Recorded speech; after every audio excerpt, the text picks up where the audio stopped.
When applying for a summer internship with JSAO of the University of Washington, I had no idea that I would end up spending 2 months across the country in Dillingham, Alaska. Working with the Alaska Salmon Program, affiliated with the University of Washington, I had the opportunity to work alongside many talented graduate students and staff to learn about the current research being done on Alaskan salmon.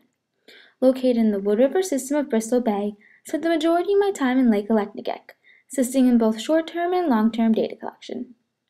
Most of the research I helped collect focused on the sockeye salmon that are abundant in the area during the summer. Some of the data collection I was involved with included stream surveys, in which the live and dead salmon in a creek were counted. The dead fish were measured and categorized into bear kill versus natural death. The heads of these fish were cut open, and otoliths were collected from the inner ear, which were later analyzed to determine the age of the fish. Other research involved measuring the gonad volume of dead fish in order to study reproductive success. I was also able to assist in the collection of char for genetic analysis via gill nets, minnow traps, and stick seining. More frequently conducted tasks included limnology, stream flows, and beach seining, all which contributed to long-term data sets. While in Alaska, I also had the opportunity to conduct an independent research project based off the work of graduate student Johnny Armstrong. Throughout the summer, I studied the effects of varying temperature and diet on the growth of juvenile coho salmon. These fish are able to exploit a range of temperatures and largely consume low-energy aquatic insects.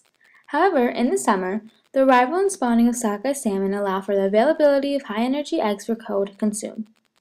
I monitored growth rate in streams with a variation of temperature from stream to stream, while also studying coho growth associated with the consumption of sockeye eggs. I collected data approximately every 2 weeks, in various streams throughout Lake Aleknagek and Lake Nurka. Using a stick seine, juvenile coho were collected and fork length was measured.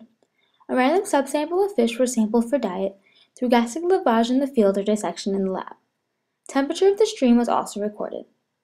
Overall, growth was noted to increase with time, with more variation of size in age 1 coho. These fish are able to exploit high-energy eggs as a food source, while age 0s are restricted to only eating insects due to gape limitation. The capacity for growth in warmer water temperatures was also noted in both age groups.